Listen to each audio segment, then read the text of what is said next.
అనకాపల్లి జిల్లా నక్కపల్లి జాతీయ రహదారిపై ప్రైవేటు ట్రావెల్స్ బస్సు బోల్తా పడింది.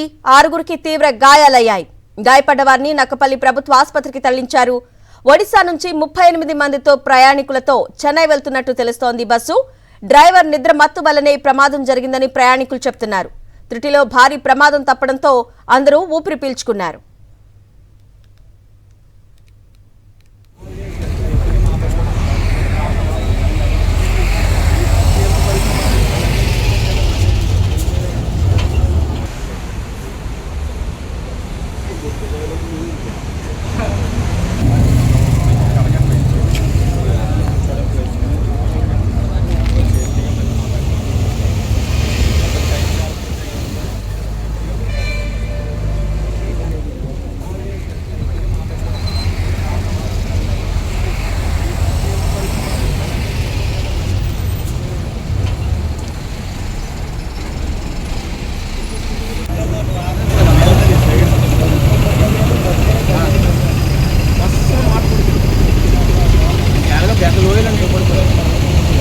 बस दिन